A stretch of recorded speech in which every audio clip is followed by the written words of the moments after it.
Let's turn off this music because I don't know how loud it is for y'all. And then I can turn him up a little bit. He's quiet but can't understand. Okay, we can give him a... Okay, Zinto started an upgraded audio fund. Why are y'all subscribing to this crap? There's no need for that. I appreciate the subscription, but wow. Okay, I turned you up 5 decibels. Try talking now. Now I can't hear you. Hold on, let me see if it muted you in here, in this other thing. No? No. Okay, now it should work now. Yes, now we can hear you. I was like, I didn't change anything, I swear to God. Okay. Yeah. Okay, and now you guys can hear him good enough. Everything is good. Audio is good. Millhouse with 2 gifted subs. Thank you, sir. Appreciate it. You're one of the OGs and MVPs of the channel. There we go. I mean, we hear him. Is it good? No. Donation for audio issues. Yeah, what's funny is I shouldn't have audio issues. I got pretty good equipment, but somehow there's something changed. Some type of an update or something changed. I don't know what it was, but anyways, welcome to the show, guys. I know over there on YouTube, my thumbnail makes it sound like we're going to talk about all the content creator drama, and we're not going to spend a lot of time on that. I think both of us have something real small we want to say, and then we're going to get right into gearing. So I'm going to turn it over to you, Burns, and talk a little bit about all this nonsense that's been going on in the content creator space in the last couple of days. Yeah, so Vladis did a 1v1 with this guy named Grimkill. For the first 20 minutes of it, they were talking about Narc. Vladis, ahead of time, knew that this guy used to be a mod in Narc's Discord, but Grimkill is a YouTuber. He's in the Ashes community. Vladis he's interviewed a ton of people, content creators or not. And so he's like, oh, yeah, to be a mod in Narc's Discord, I'm sure he's got to know some level of the game. And then he messaged Vladis. He's like, hey, let's have a chat. So Vladis had a talk with him. And then Narc made a video. Oh, in the video, in the 1v1, Grimkill was saying to Vladis, he's like, oh, yeah, I used to be good friends with Narc, but then now he's a real jerk, and he says a lot of rude things. And, I mean, a bunch of stuff that we already knew already. I mean, I didn't think it was anything groundbreaking for that 20-minute conversation. And Vladis told him, he told Grimkill, he's like, hey, don't get personal with it. We don't want anything personal here. And so Grimkill said, sure. So they didn't get personal or anything like that. And then Narc made a video about it and said, the Ashes community has canceled me. And just talked about, like went in pretty hard on Vladis and talked about the 1v1 podcast and stuff. And so it was interesting to see. The worst part about this is that we're not getting a y'all need to quit with this nonsense video from Zillan, and just like what happened last time with some drama. Yeah. Because Zillan's got the best takes, you want the hot takes, you go to Zillan. He's got them right out of the oven. But so I was thinking about this, and I was like, hey, I know some semi-famous people. I grew up, one of my best friends, he plays bass, I play guitar, we would jam together all the time. He has made millions because he was in a band and they had a top 10 hit, a single top 10 hit. The rest of the album, I liked it, but the rest of the album didn't make the charts or anything like that. So then he is a famous person that I know and talk to, and my wife's not going to watch this, so I can say this. I dated a girl who won the Miss America competition state thing for the state we were living in, and then she went on and was on TV and competed nationally for Miss America. She didn't win, but and then I know like NFL players through work, because if you know what happens to NFL players' bodies, they all end up in hospitals, and so I can't say I know, but I know a lot of NFL players, names you guys would recognize. One that I didn't meet through work that I can actually say, I met him at the gym, is Luther Ellis. I don't know if you remember him. He played for the Lions. He's a Pro Bowler, defensive lineman. Yep. He's just a beast, and just the nicest guy in the world too. He's got like freaking 10 kids, and so I got to know his family real well before he moved out here to North Dakota, and that was great. So, anyways, what's interesting with all these semi-famous people is they have haters. You get haters. Look at anyone famous, right? Look at like Elon Musk. I mean, the most or the richest man in the world. Just Google anything about him in his past, and there are a bunch of things people say. He owes him this. He did this. He stole that. And bro, that comes with the territory of being famous at all. Yep. If you Google Ashes of Creation, the top videos you're going to see are all narc videos. And for better or for worse, he is the Ashes dude. I mean, all the Asman reacts. He did the collab with Lazy Peon. Like from dedicated Ashes creators, it is like there is narc, there's 50 feet of crap, and then there's all yes. And so, hey, like he is the loudest voice in Ashes, and it's interesting to see him engage with stuff like this because he doesn't have to, and I think it's going to cost something. I don't know what. But I don't think it's a great decision to engage with stuff like this. Mm-hmm. I mean, I thought it was fairly benign, but maybe there was something that I missed, or maybe there's some subtlety that I missed in the 1v1 with Vladis and Grimkill. I don't understand why Narc didn't message Vladis, because I know they've messaged. I know they have open communications. I don't understand why Narc didn't say, hey, man, I don't like what was said there. Would you mind either cutting that out or just deleting the whole thing? I guarantee if he said that to Vladis would do it. 100% Vladis would do it. Yeah.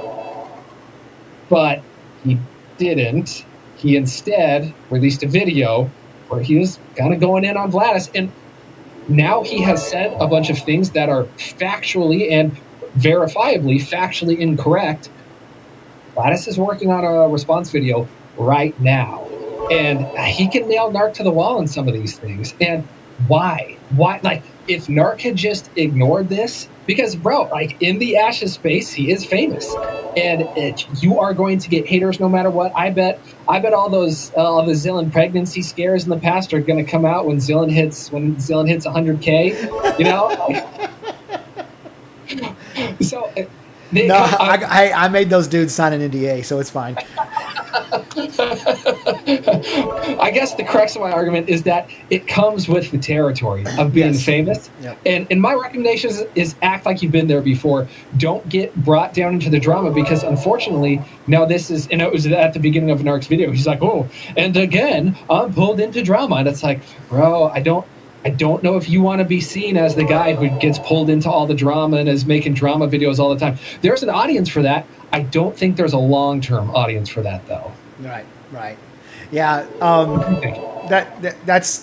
First off, Levi, thank you for all the cheer. I didn't want to interrupt Dr. Burns as he was going there. He was cooking. I wanted to let him cook. X Reserved, thank you for the follow. Is that what that is? X Reserved. I do appreciate it.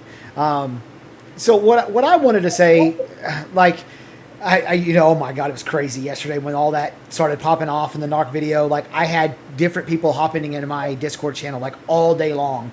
And so, like, over and over and over again, I was having to give my take over and over and over again. And a lot of people were like, kind of like what you said a second ago. Hey, dude, are you going to make a video, like everybody chill kind of thing? Yeah. And I think I told you, and I know I told a few other people, I've learned my lesson on that over the years. If I have something real specific to say, like I have a point to make, then I'll make a video. But if I don't really have a real specific something to say, then there's no point in it.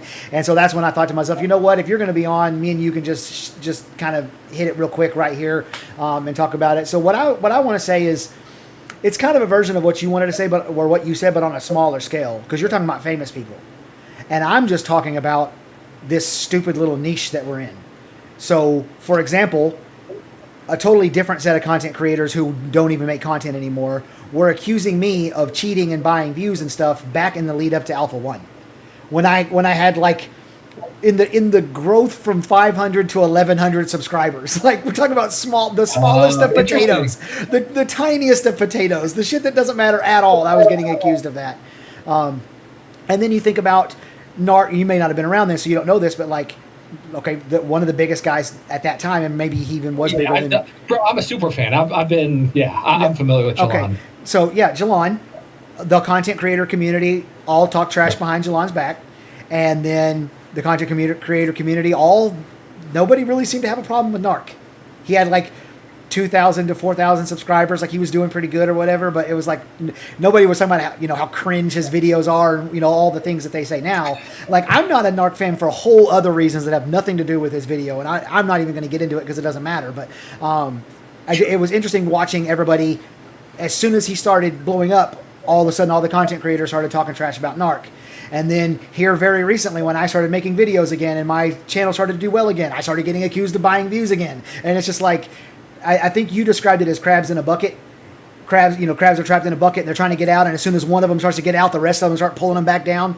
And that's going to happen. And so the point that I want to make to all of the Ashes community right now, the people who are watching our content, who like this creator and that creator and that creator, you probably should get used to this to some degree.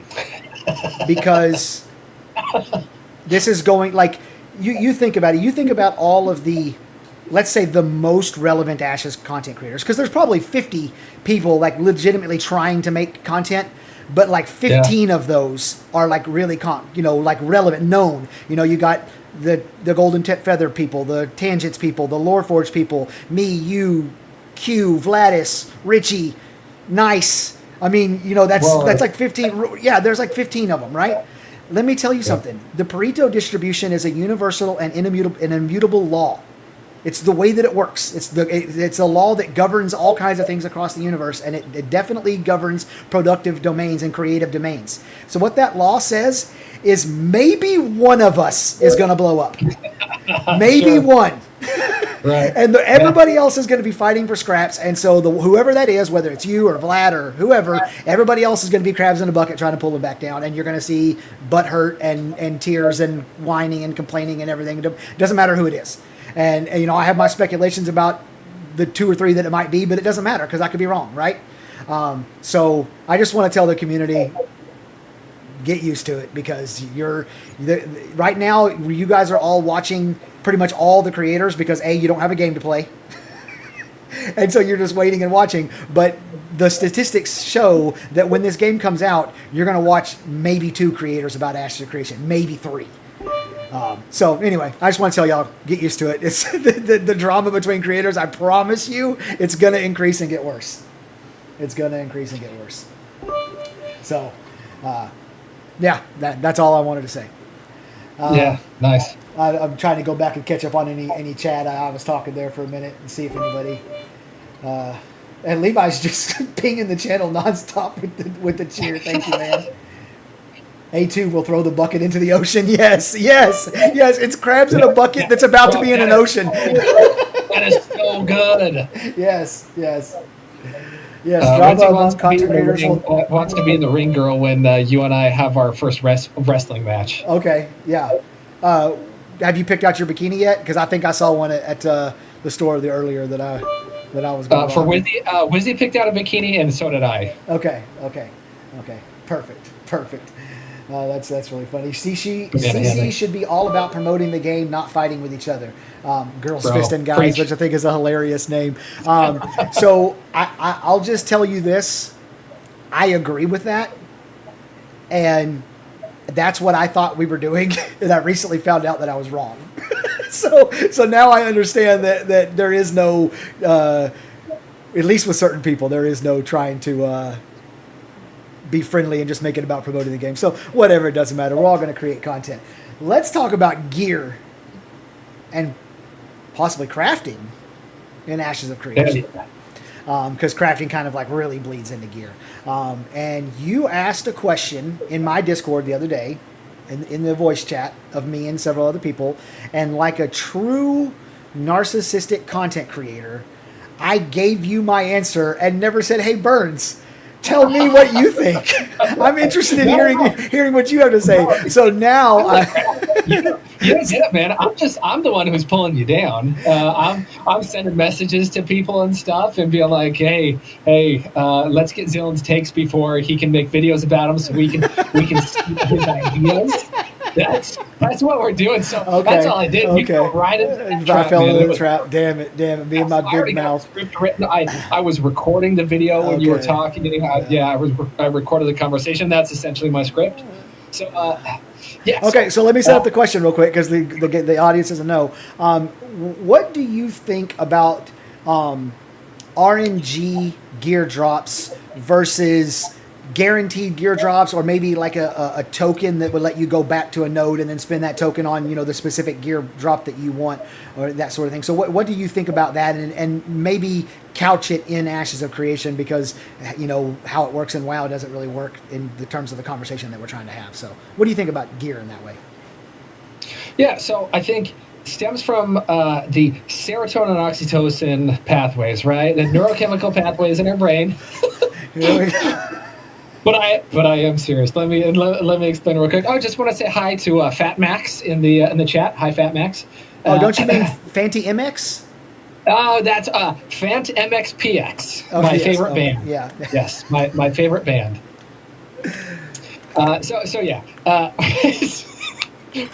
So with the gear, I like scarcity. I like legendary gear to be legendary. I don't even have to have it, bro. If I'm in town and I see someone that's got like this glowing sword and these gigantic pauldrons and they have animations on them and it's just cool, as long as it's not everyone. There has to be some social gradation that comes from the most badass people looking the most badass. And I think there is, because that is a mechanism where, and I think Chad agrees. I think Chad agrees with this, that if you have legendary gear that is rare and it looks way cooler than the freaking cosmetics, don't even get me started on cosmetics, because I will go forever about that. But if you have legendary gear that not only functions legendarily, but looks legendary and it is rare, that right there, I mean, no matter how you break it down, there are a million ways you could achieve that. I think Ashes is doing it the best, but I want legendary to be legendary again. What do you think about that? Yeah, I mean, that's not the question I asked, but but yes, I mean, obviously I want to have rare gear, and you're dead wrong when you say it doesn't matter if I have it. It does matter if I have it, and I'm gonna fucking get it. So let's just be real clear about that. That's what it does, though. It is rare. It has that response. It makes you want to get it. Yes. You want to be that special one. You put in the extra effort to get it, which is what's so special about it. Which is why that's why I have to start by saying legendary needs to be legendary. That is the foundation, and there are a million. We can talk about neurochemistry. We can talk about sociology. A million reasons why that's the case. Now, how you go about like drops? Should everyone have their own drop? Does it need to be a communal drop? Should they be dropping completed best in slot items? We could talk about a million of the different systems that have Zillion's been playing MMOs longer than I've been alive, right? So I mean, like a lot of different systems. I favor a shared loot drop, and I favor the system where a material drops that has broad application. So Intrepid has asked, do you want materials to have broad application or narrow applications? So I would like, if a dragon scale drops, that it is the rare component in a plate chest armor, it's the rare component in a shield and in a pauldron or something like that. It not just where it's one rare material which goes to one rare item. I would like it to have some applicability to multiple items. That way, when you're doing, the need versus greed stuff, multiple people are vying for that item. Pretty much every time you kill a raid boss, that something valuable drops, because in other games, you'll get to a point where you're just waiting for one thing to drop. Magic Pipe knows this because he was in my guild in New World. Goody, who great guy, fantastic player. He ran a dungeon 72 times and wanted one hammer. Yeah. The Blackguard hammer or whatever. I can't remember what it was called. It was a stupid hammer. Anyways, he wanted that, ran it more than 70 times, finally got it. And if there was a system with shared loot and the material that dropped was broadly applicable, that wouldn't have been an issue. Right, he would have just based on the law of averages. That is improbable based on the loot tables. Let's say each dragon can drop, five rare materials that are broadly applicable in like each maybe 5 to 10 different types of armor. That is a way better system. Mm-hmm. That way you only have a 20% chance of there's a 20% chance of your drop happening, right? And so, I just think that system is way better. So let's go on a journey here. Let's go on a journey. Why did we all of a sudden come up with this system of RNG where there are, like the ESO system is a very good example of there being light, medium, and heavy versions of like 400 different set bonuses.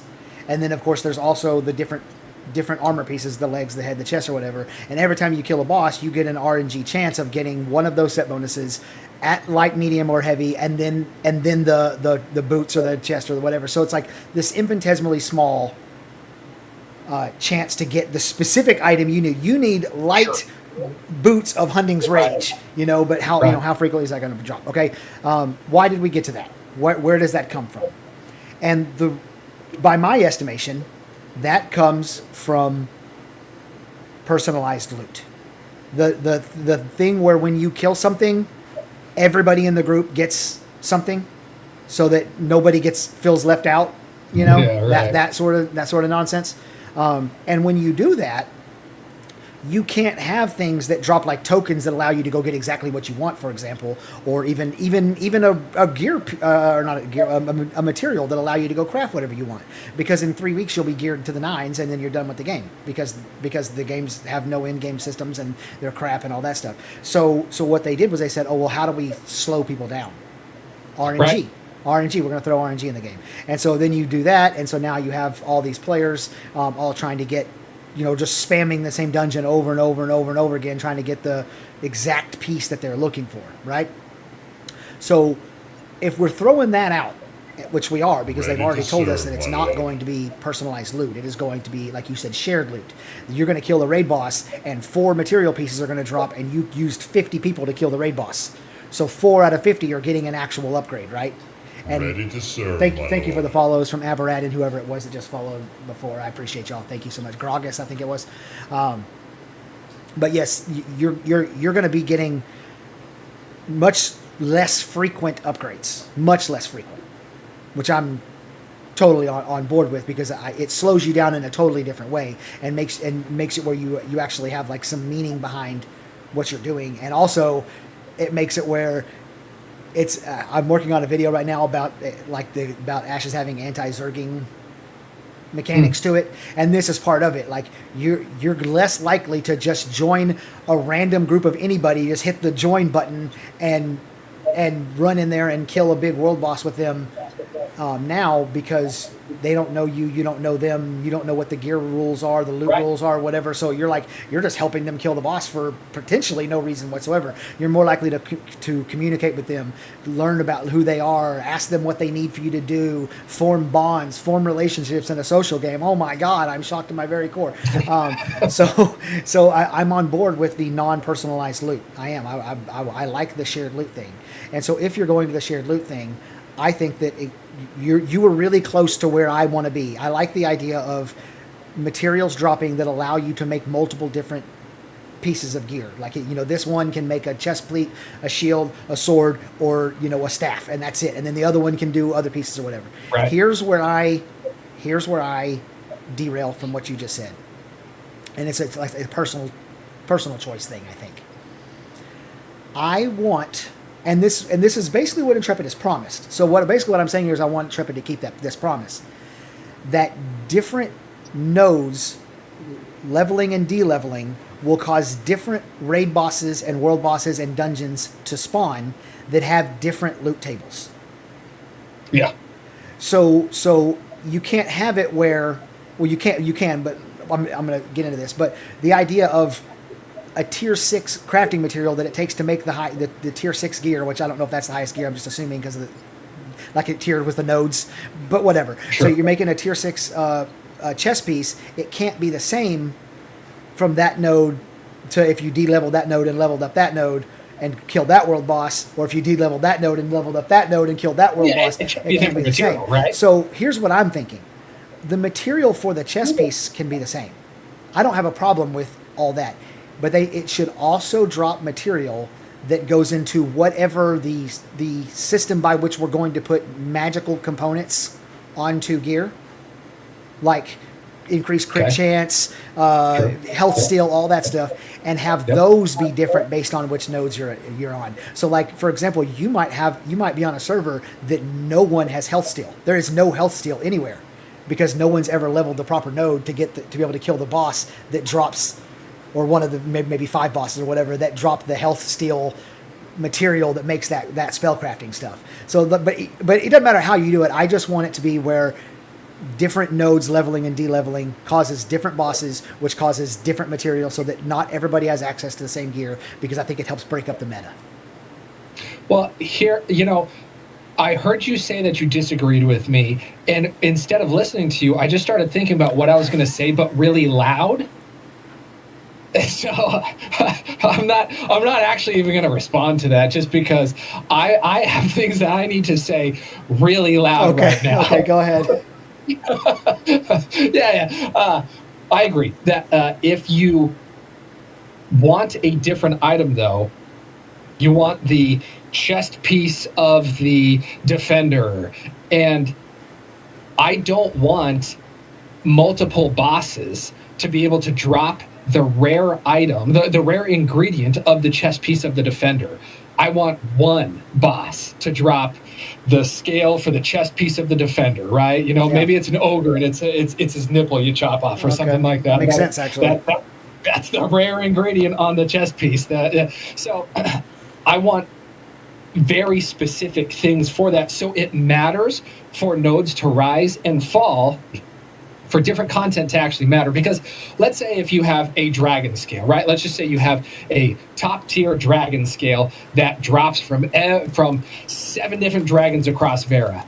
It doesn't matter then about nodes rising and falling if all of the dragons are dropping the same thing, and then that material can then just be used to make whatever. I agree with you that it needs to be different material, and I'm pretty sure that's what they're doing. I think it would be asinine not to, and I'm sure we would all make a million videos about this gear system doesn't work. We would be all over that. Yes.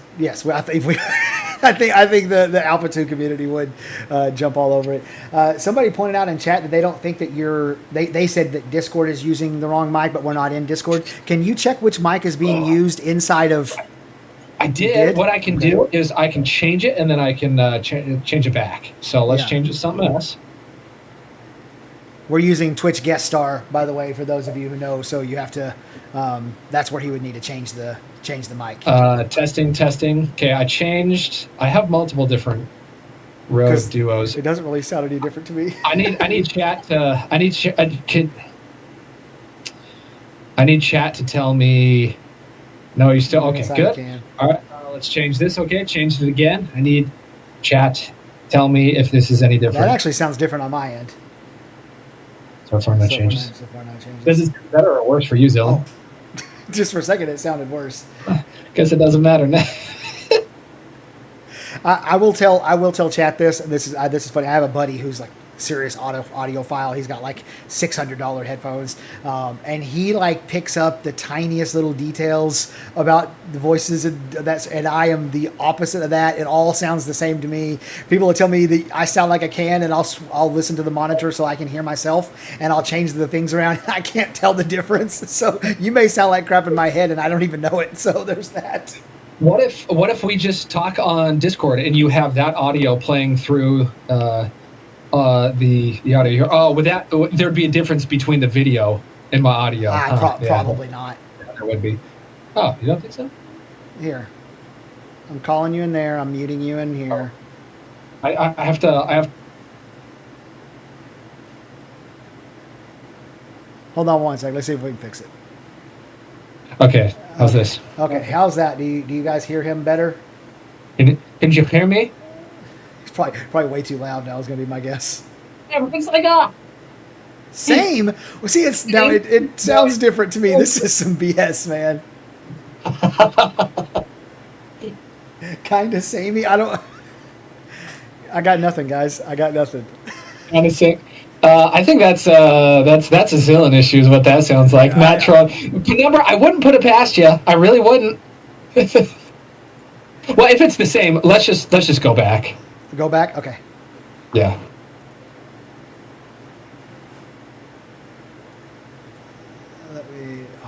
Okay. Like a bigger can. What a great comment. Okay. Yeah. All right. Well, it's like a bigger can. I got nothing, guys. I don't know what to tell y'all. all right, Okay. whatever. So, anyways, as we were talking about the gear in Ashes of Creation, what do you think? So back, God, it's been so long. I can't remember if these were gear stats that were in Alpha 1 or if they were gear stats that they talked about before Alpha 1, maybe even a year or two before Alpha 1. But I remember at some point either there being gear in the game or them talking about gear in the game that would do things like increase how high you jump or increase how long you stay in the air. What do you think about gear, like highly specialized extra stats like that, like beyond just your crit and your bleed percentage and your health and like things that are typically on gear, like stuff that really changes like the way your character moves on the map as one example, but just in general, like highly specialized changes like that? I like that to some extent. I don't like it too much though, because a lot of interesting things you could do with that, and then the programming for that would be, oh man, that'd be intense. That would, I hope. I mean, hey, if they could just snap their fingers and make a system happen, great. Hey, let's do it. Let's experiment with it. But for the programming effort that would take, I would be surprised if that is worth it. Okay. I'd be interested to test it out. So in Diablo, in New World, in Guild Wars 2, there are items and gear you can have which will change your utility skills. So for example, dodging, sprinting, stuff like that. I like that, and I think that is very simple, easy to code, very, very, and I want that kind of stuff in the game because let's say I am a rogue. And I want to be a highly mobile rogue. I want to zip in and zip out. I want to be able to have to be able to min-max my mobility, more dodges, more sprint, stuff like that. And I know we'll be able to with the abilities, right? Because there's your class ability system, and then there's the utility systems that you get 4 points per level that you can put into. And I know you can put them in either of those. I like that system a lot. I do think having some gear to be able to augment that even a little bit further, that's fine with me. More stamina, right? Something like that. How do you feel about that? I mean, first of all, did you actually see that in Alpha 1, or were they just talking about that idea? Okay, I'm going to respond to you in 1 second, but first we have to jump over to chat real fast. Okay. Limon Zelo 3 says, "Holy, I finally paid off my alpha key. I wish that I had set up a drop where I could have something where it's like hell yes or great job, and I haven't done that, but that's fucking awesome, man. Congratulations. You're going to be hanging out with us all in Alpha 2, so that's awesome. I really like seeing that. So, yes, did Zillion answer what drink he opened? Did someone ask earlier what drink I opened?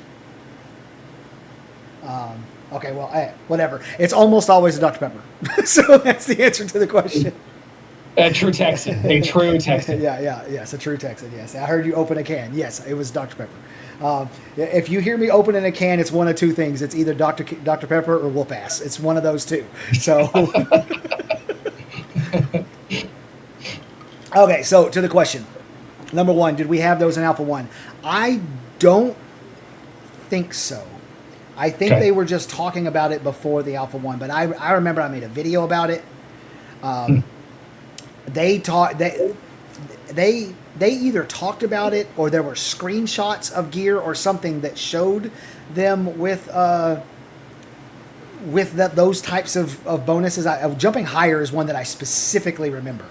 Weird.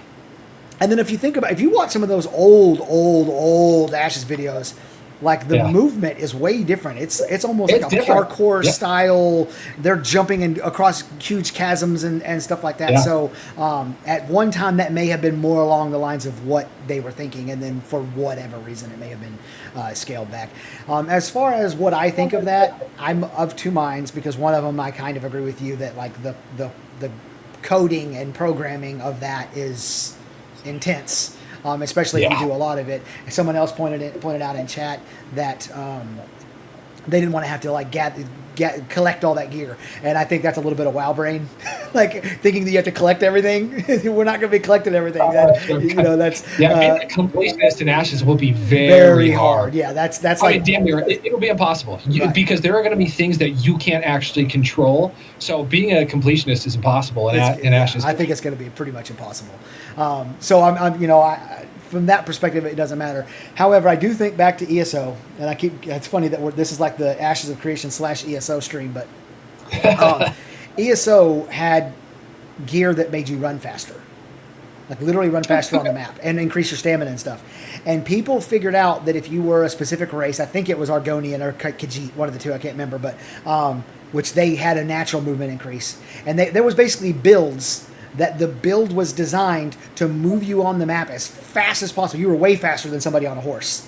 And you're just literally going from gathering point to gathering point to gathering point. It's the fastest. You made a gathering character by making him fast as hell. And that was kind of cool. So that part of me, I'm like, okay, yeah, maybe I can see that. But I also understand from the perspective of like coding and how fast can you have somebody moving on the server before it causes problems with lag and ping and et cetera, et cetera. But I was just wondering about that. Squatch says, are you an A1 member, Zellin? You best leak when you get into testing. I will tell you that I can tell you this bit of information. I was an Alpha 1 tester. I would probably bet I was in the top 500 in terms of hours played. I would say I was probably in the bottom 10 in feedback. I made some videos giving feedback that way. I think I made one post on the forum, but I'm not even sure about that. I wasn't leaving feedback as far as like on the Discords or on the forum and stuff like that. The second piece of information I can give you is that Intrepid owes me a F5 key. I've messaged Stephen and Margaret personally about replacing my F5 key from refreshing my email over and over again, and I can tell you that I am not in the testing. If they've sent out the keys, I'm not in the testing. So that's what I can tell you. So, yeah. Demetrion says, I'm a few minutes behind the live show, but I think trying loot and specific world bosses to specific nodes turns picking your home node into a min-max merry-go-round of nodes rising and falling. You are correct, and that is what I want. that is what I want. Harry, you already sold me. Why are you... You can stop, yes. It's the meme where the guy like closes it and is like, your terms are acceptable. Yeah, it's that one. Yeah. But wait, you're going to want to kill everyone else and destroy everyone else's node so you can get new gear.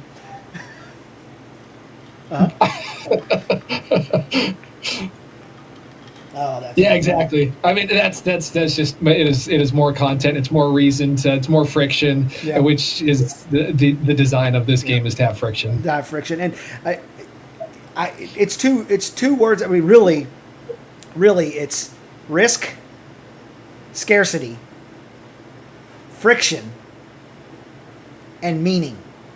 That's the four things that Ashes of Creation, and they're all intertwined with one another. That's the four things that Ashes of Creation is putting back into the MMO genre. Risk, scarcity, meaning, and friction. All those things are coming back. And and we mentioned WowBrain a minute ago. WowBrain folks aren't ready. They're not ready. They have no idea. And I don't mean they're not ready from a bad perspective. I mean, they're not ready for how addicted they're going to be to this. They're going to be like, I haven't experienced anything like this in my life. What the hell? So, by consequence, wait, I matter in yeah, the world? what I do matters. Whoa, this is insane. Yeah. Demetrion says fair I do price, like- but picking a home turns gamey. I disagree with that because I don't think you're just going to be able to pick your home. I think the guilds are going to, because citizenship is limited, because housing is limited, you're not going to just be, oh, I want to be in that node because of this. You're going to have to actually have some status with that node and with the members of that node to even get a home in that node in order for you to move into it. So I don't know that picking nodes is going to be gamey, but I definitely think there's going to be people who are like lobbying their guild to take down a node that their guild is the patron guild of, so that one can go down, so a different one can go up, so that they can get something that's this for their class. 100%. So I mean, Leaking battle plans. Yes. Yeah, I like Penumbra says Doc likes friction. Yeah, Got that right. Got that right. WowBrain folks are definitely going to experience some major culture shock. Yes, they are. And I mean, I even look at it from my perspective. Like, I mean, you could say I have WowBrain because I played SWTOR for 10 years, and SWTOR is just WoW with a Star Wars skin on it, right? Yeah, sure. And I played SWTOR a little bit. Yeah. So, and I mean, I played WoW for a little while. I played ESO. ESO is just WoW with an Elder Scrolls skin on it and a little different combat. I mean, it's all the same thing. We've all been playing the same game over and over again for 20 years. But like, I still remember what it was like when there was meaning in your actions and stuff like that. And then I think Steven is taking that a step forward. Those older games, one of the reasons they failed is because there was like a complete lack of regulation of any kind. Sure. And so Steven is taking those same concepts, that we all loved and like regulating them a little bit, just putting their thumb on the scale just a little bit. So I actually did a video about that, comparing Ashes of Creation to the NFL, like 3 years ago, talking about how in the 80s and the 70s, like it was the Cowboys, the Steelers. Like, you knew if your team had no chance of winning the Super Bowl, you knew it before the season started. But when they put the salary cap in and they started putting compensatory picks in and like all these things that they put in that put their thumb on the scale to create parity, that's what they got. And so now every year, every team has a chance to win the Super Bowl, and usually a team that nobody thought was going to win it ends up winning it, because there's true parity in the NFL, and they only accomplish that by putting their thumb on the scale. And so Ashes of Creation is kind of doing that to some degree. Can we talk about Demetrion's comment? Okay. So is it real conflict if people just organize sieges to swap nodes for gate-kept bosses? That doesn't sound like real conflict or politics to me. So, spoiler alert, I am working my next video, and probably in a week and a half is when it's going to come out, is going to be on nodes. And there are progression paths with the nodes that you're a citizen of where you are not going to want your node to go down. The real estate is one of them, right? Like, better house you get, more storage, and then sure, people in chat were talking about the housing being the end game, and they like messing around with stuff. But even just beyond that, there are functional reasons to have a big house in a node. So housing was one reason, but relics, I don't think a lot of people understand the relic system.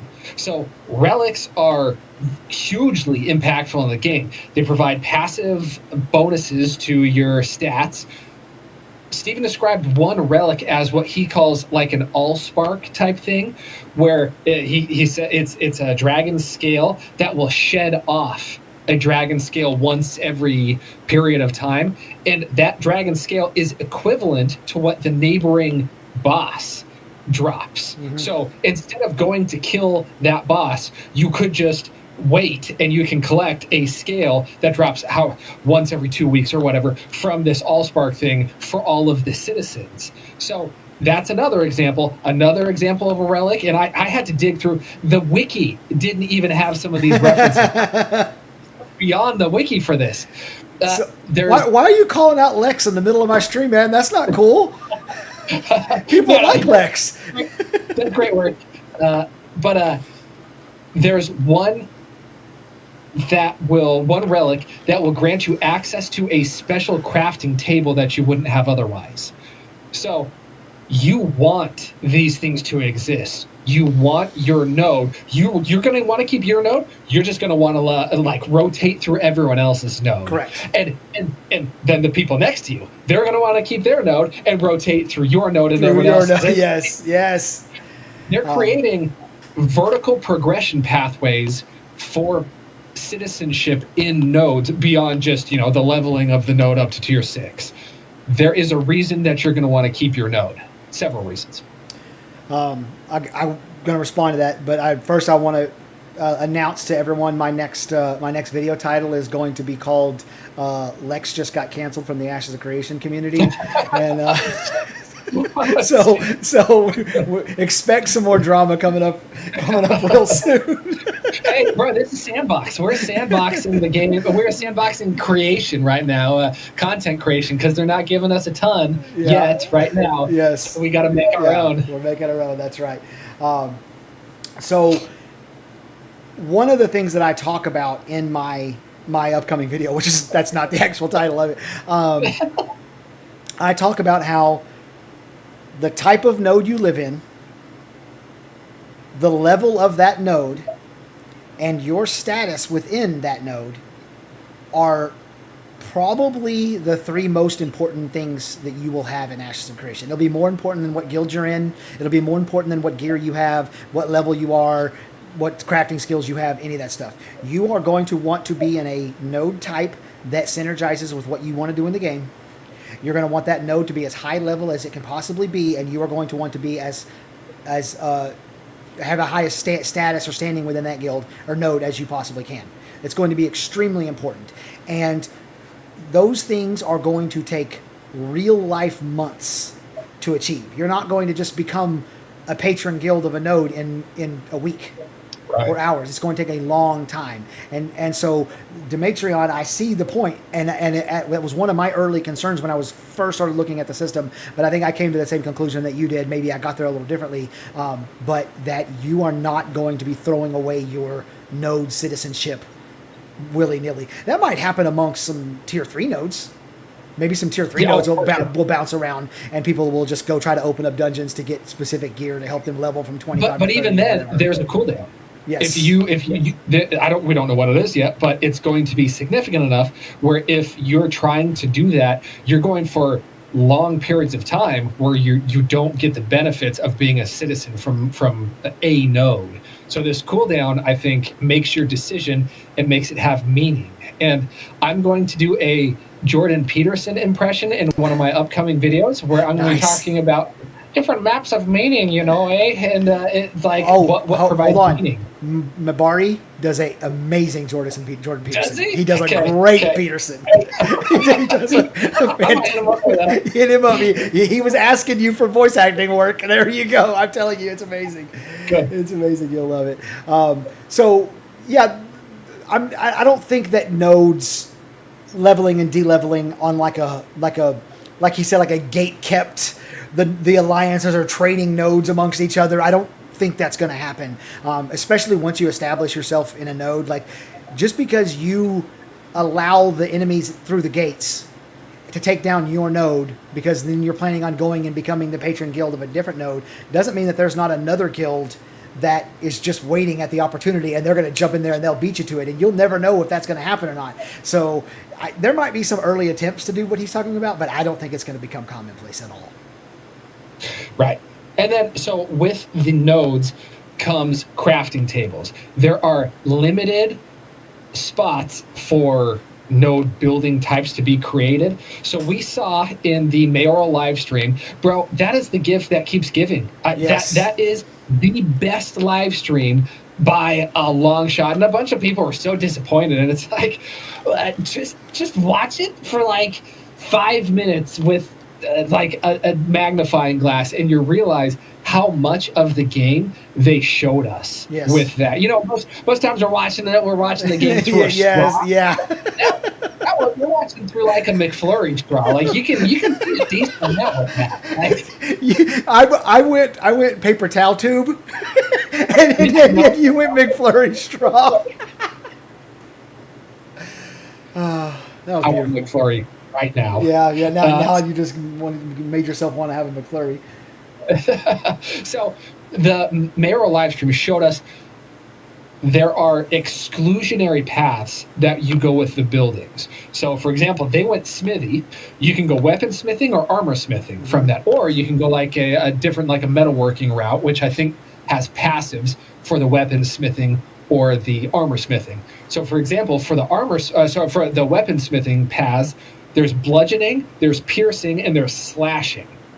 So there are 3 pathways that you can go down. And we were talking about, decisions that have meaning. When you start going down one of those trees, you can't back up and then go into another one. If you pick, let's say, the slashing tree and you can start making swords, that's it. You have to build another smithy and you have to level that and you have to create more support buildings for that to get it leveled to all the way to the top tier. So the crafting in this game is highly node dependent as well. And if you've got the spot, if everyone knows, oh, hey, on the Eastern continent, if you want a weaponsmith, go to frickin' Burnsville, because that has, first of all, they got the best meth, and then also they got the best crafting tables. That's where you want to go. Did you say they have the best meth? Is that what you just said? I don't think so. I don't think I did. Okay. Why would you say that? I just thought I heard it for a second. And the reason I wasn't quite hearing you is because I was sitting there thinking to myself, like, go to Burnsville might be the worst advice I've ever heard. Like, that's don't go there. I mean, okay, go to Houston might be worse advice than go to Burnsville, but that's the only one that's worse. So these crafting tables, I mean, it's going to be hard to get them. They're going to be somewhat rare, and people are going to. They were hard to get in Alpha 1. Really? Yes. Tell me. So the node system, like, I would say like 70% worked. Like they leveled and they took on the racial look of the race that contributed the most to leveling them and all that stuff. But when it came to actually placing nodes on the building or placing buildings on the node, it like didn't work for a couple of weeks, and then it finally did work. And I mean, there were some problems there. But the material list to make what was basically the level 1 blacksmithing station, the building, that it was just one level better than start, it was like thousands of rocks, thousands of ore, thousands of wood, and then of course from there it got just dumber, and of course that was a much simpler system than what we're going to have in Alpha 2. But yes, people are still thinking about this node system as if it has any correlation or commonality whatsoever with New World's territory system, and it just doesn't. It just fucking doesn't. In New World, they had to pick which stations got leveled up faster, which ones were first. But in Ashes of Creation, the mayor is no node is, I don't care, even the top level nodes, no node is going to have every station. Exactly. Nodes are going to be specialized for creating certain types of gear. You're going to know, just like you said, you're going to know that Burnsville is where you get the best swords.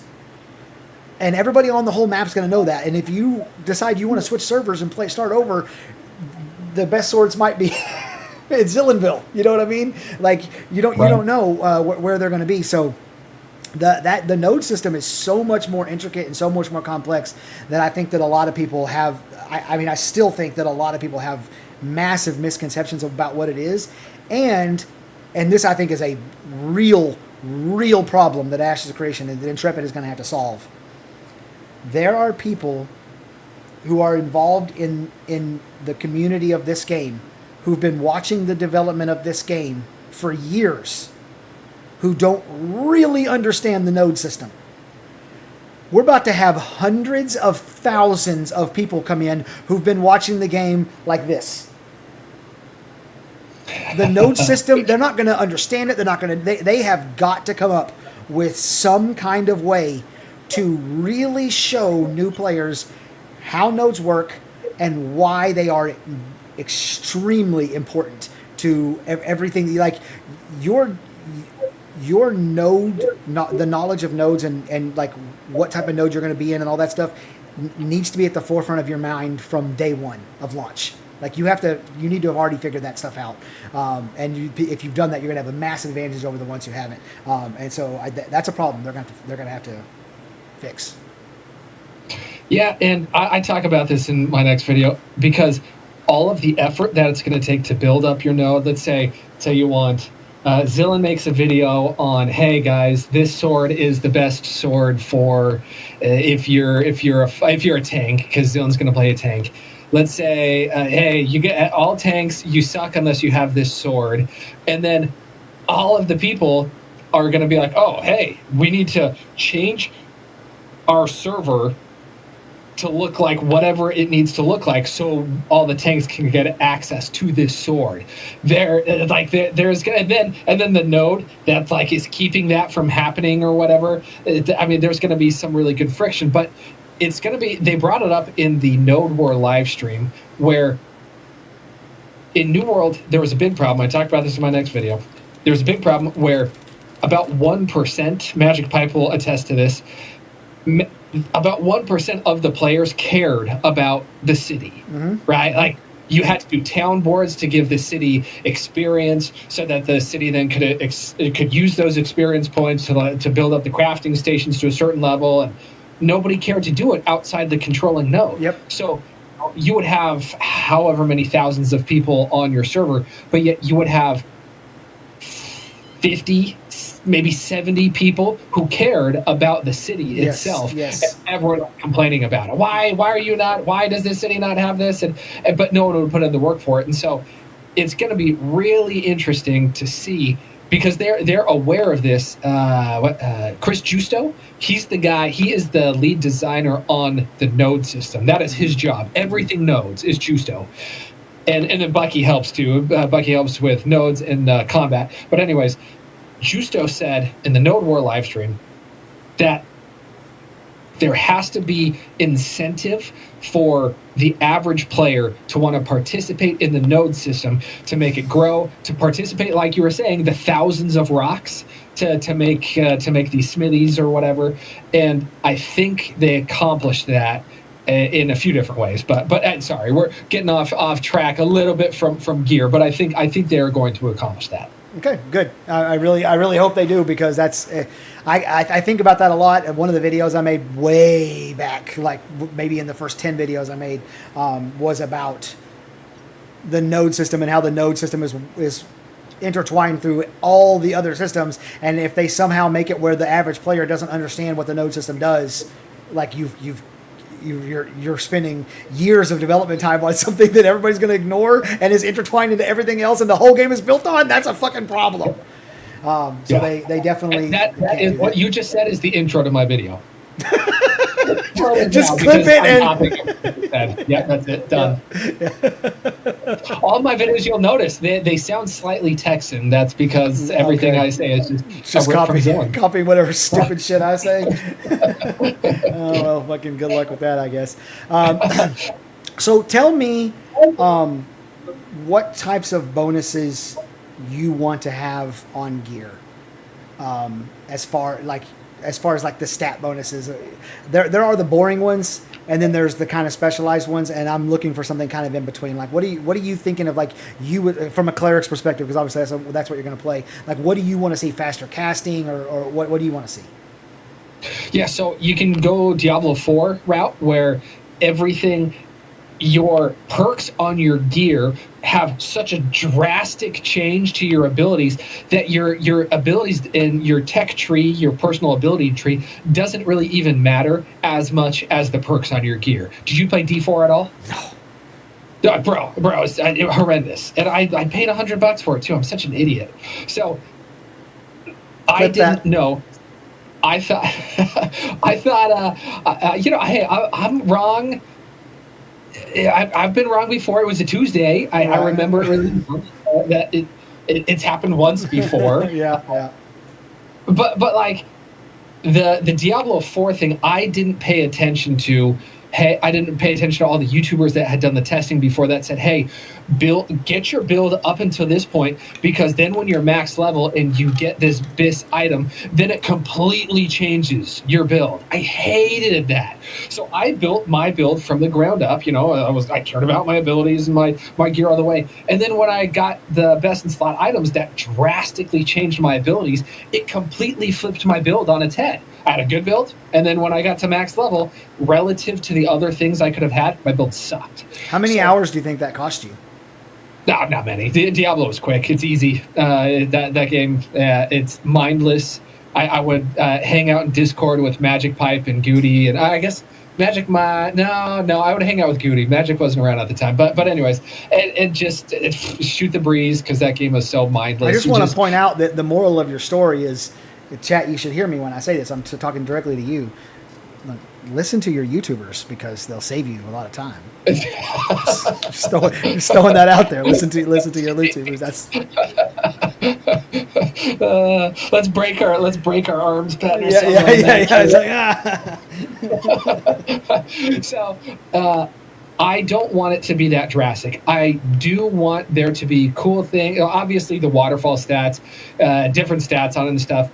But I do like perks on the weapons or armor that change your abilities just a reasonable amount, right? Not like no amount, or if the chest piece doesn't have anything that changes the perks that change your abilities, then it's just a stat stick, right? Like there's nothing unique about it. But if it has perks that change your abilities, that allows for more customization. It's a new flavor to your build. It's not all of the flavor itself coming from those perks. So I like that. But I guess to your question, now I can actually answer your question. What kinds of things do I want? What kind of perks? Yeah, sure. Quicker casting time, cooldown reduction, different, it increases the area of effect thing for certain AoE heals, because there are, we crap on New World's healing a lot. I was an AoE healer for Wars, and then I swapped to a single target healer because there were more single target healers. We figured out the meta that there needs to be more single target healers, and so I needed to be the best at that, so I could train the rest of the healers how to do it. So I got fairly good at it, and would train our other healers on how to be single target healers. There's a lot of AoE heals in Ashes. And people crap on New World heals a lot. I mean, hey, there's going to be a lot of AoE heals. So maybe it changes the size, or maybe it makes the AoE cone smaller, but makes it more concentrated, stuff like that. I am all in favor for stuff like that. What do you think? Well, I think it's interesting that you're talking about effects on your gear that change the way your skills work or change the way your abilities work. And my first thought is, isn't that what the augment system is? Yeah. So, but then, and as I'm thinking this, you make the point that if you don't have it affect abilities, the abilities or skills in some way, then it's just a stat stick and an appearance thing, I guess. And so then I'm like, oh, well, that's a good point. So now I'm kind of like going back and forth. I do think I think the augments change it, like, let's say 10x, right? Change your ability 10x. I think the gear should change it 1x or 2x. Okay. Okay. Just little changes. Maybe not make specific changes to the way the ability works, but like the distribution of the stats, like you said, reducing the cost of it, or making it heal a little more, or something like that. That's pretty interesting. From a tank's perspective, it's hard for me to say right now from a tank's perspective, because I don't know who it was that I had the conversation with. I think it was Moon Man, about the fact that tanks in MMOs for a long time now, tanks do different things in PvP than they do in PvE, and it's the only way. I love that. Oh, shoot. No, I think that was Vladis, because you set him up. You're like, okay, what is this? Yeah. The setup for that was so good. But yes, they are the only class that has because a healer in PvE and in PvP that keep everybody their boys alive. alive. Yep. Keep their although I disagreed with you slightly when you said keep everyone alive. A healer in PvE keeps the tank alive. That is numero. We're gonna play semantical games now. Really? That's where we're going. you watch my last video? That's all you do.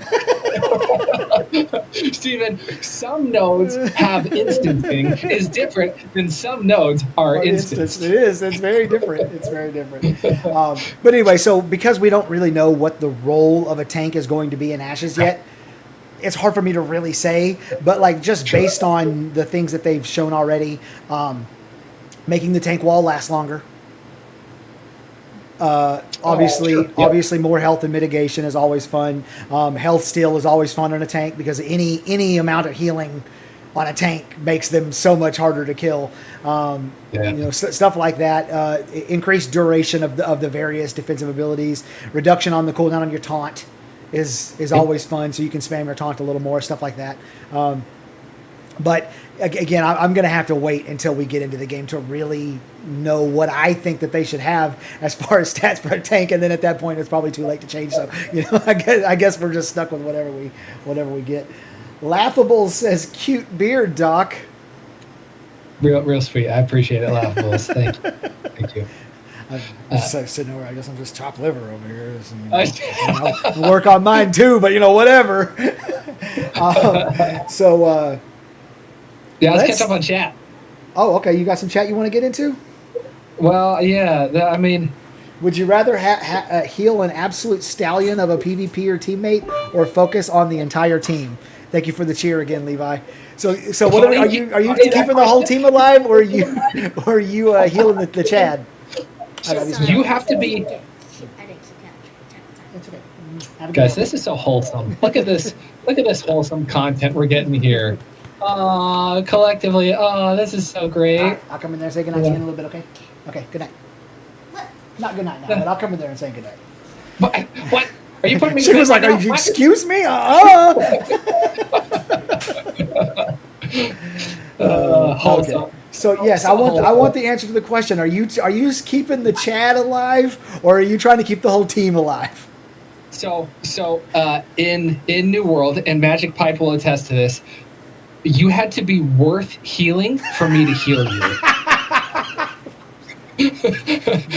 If you sucked, I would not heal you.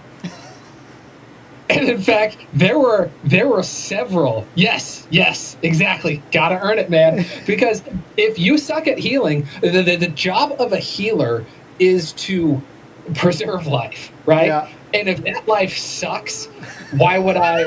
What am I doing? I am wasting my time. Hitler's doctor sucked, right? What he achieved was bad, right? Oh, I was not ready for this conversation to go down this road.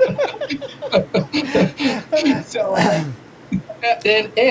which is Magic Pipe brings up another good point. There are perverse incentives there, because I would heal. So Goody I called him Gold Standard Goody, because he was the best bruiser on our server for a long time.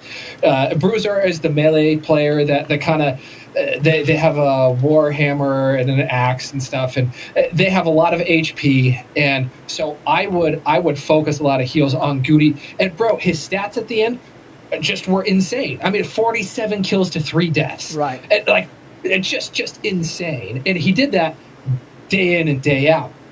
So if I see Goody at 80% health, and then I see Joe Blow at 40% health, and Joe Blow, I know he's going to do something stupid with his life if I preserve his life. Whereas Goody, he's going to get focused because he's so good, but he's going to kill everyone that comes at him. I'm going to heal the crap out of Goody. I will heal him beyond full health. If my heal does 50% of the health, I'm still going to waste 30% of that heal getting him to max, because it matters, man. And I think good healers, in my estimation, good healers take that into account. But then you come up you come against an issue where there are certain players that will then start preserving the lives of their healers in hopes to get healed. Like, oh, I see someone's on you, I'm going to peel for you in hopes that you throw me a heal. Right. And it is a weak healer who succumbs to that. It requires 0 peel and can make people pay for it. Yeah, triage. Thank you, Nubtastic. Triage. So it is a good healer who does not require peel, because And I'm going to post this, bro. I have clips from our enemies' discords of them making their battle plans about me. Plan number 1, kill Burns. Number 2, we kill Burns. Number 3, we kill this guy, and then we kill Burns. And, oh man! And so my goal was to draw as many people away from the battle as possible, chasing me, and to bringing it back to gear. I got gear that made me have the most dodges possible, and it also gave me big cooldown reduction on things, so I could use my abilities to get in and get out to prioritize that stuff. So it wasn't just 50v50; it was freaking 49 my team, because when I was being chased by 10 guys, it was 49 v 40. Right. And that's a good healer will do that. But I'm sorry, I derailed a little bit there. You were cooking. You went places I wasn't expecting you to go. Mr. Noobtastic says from Beard Envy to Hitler's doctor in 0.5 seconds. What I think is funny is we bring up this conversation and your friends jumping in like, yeah, you gotta earn it. Burns is the best healer, blah. You got like all these great friends. My buddy that I've been playing MMOs with for like 25 years, the answer to the question about do you heal the Chad or do you heal the group, his answer was, is the Chad Zillion? Because that changes my answer. We got different kind of friends, bro.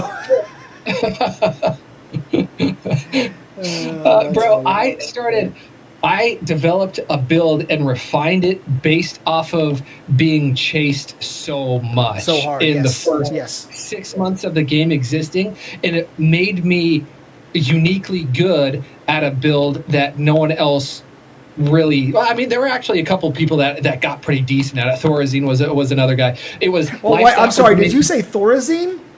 Yeah, his game name is Thorazine. Thorazine is an old SWTOR guy. I know Thorazine. Garza Millie, thank you for the follow. Dude, I think he played SWTOR. Yeah, no, I tell you, Thorazine is an old SWTOR guy. Yeah. Dude, I got to message him after this and see. Yeah. But anyway, so I got good at that build specifically because I was getting chased so much, and I used it later, and it was off meta. Right, it wasn't a meta build because the meta build was you don't use an ice gauntlet as your offhand, you use a rapier. Rapiers are for dumbasses, man. It was just to position. If you're used to getting chased, you come up with good places to heal from and have good positioning. You'll notice Planendorf in the Node Wars live stream started finding really good places to heal from. Yeah. He was in bushes. He was in like little covered areas. Yeah. Sorry, it's just I had to talk about that for a second. I like the comment. This is like office politics raid style or PvP style, if you want to look at it that way. That's really good, bro. If you're committed to your team winning, and Ash's PvP is going to push things really, really far because the castle sieges matter, right? I hope they're capped. My assumption is they will be capped. Node sieges matter as well. I don't think those are going to be capped. Those are going to be a bit more zergy. Still, there's going to be a lot of strategy with it, but I think those are going to be a bit more zergy. But when you have a lot of stakes behind your PvP, you are going to push the meta. You're going to grind. You're going to think. You're going to find new builds that people would not have found otherwise, and I'm here for it. Oh, God.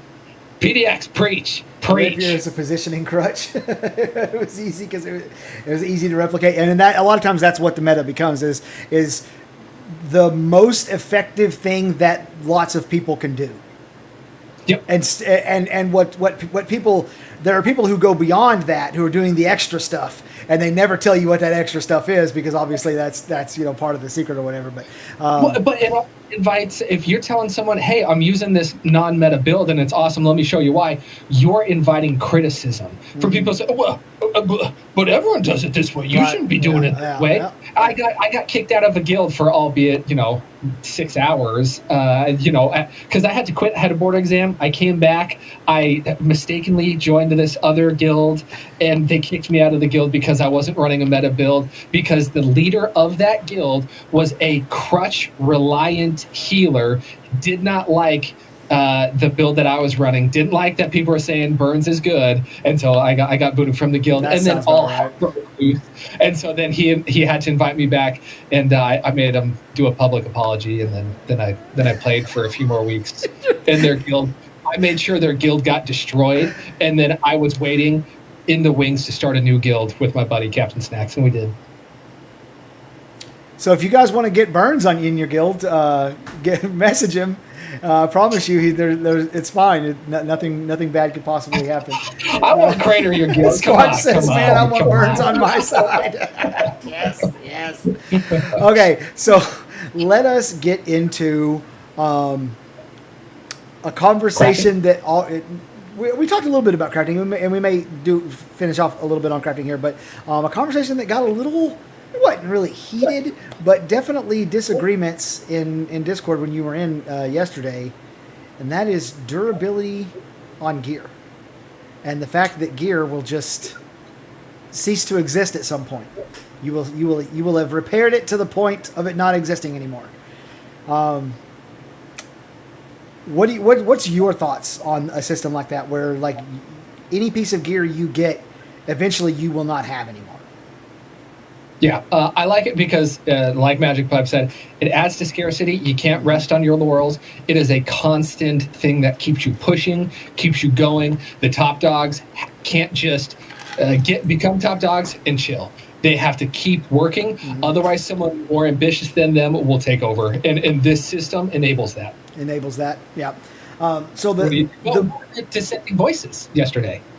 Do what now? Oh, was it? Well, Mabari didn't like it, right? No, He's yeah, like, wait, Mabari's like, wait, what? And I'm like, that's because Mabari, his only frame of reference is World of Warcraft, clones of World of Warcraft, and so he doesn't really have that perspective. But the point that I always like, and I like what you just said, it does enable that kind of like chasing the top guys, because they're not going to have that gear forever. It's not an advantage that they just hold into perpetuity. What I like about it is it promotes and almost forces meta shifts. And what I mean by that is, like, let's say that you're a fighter,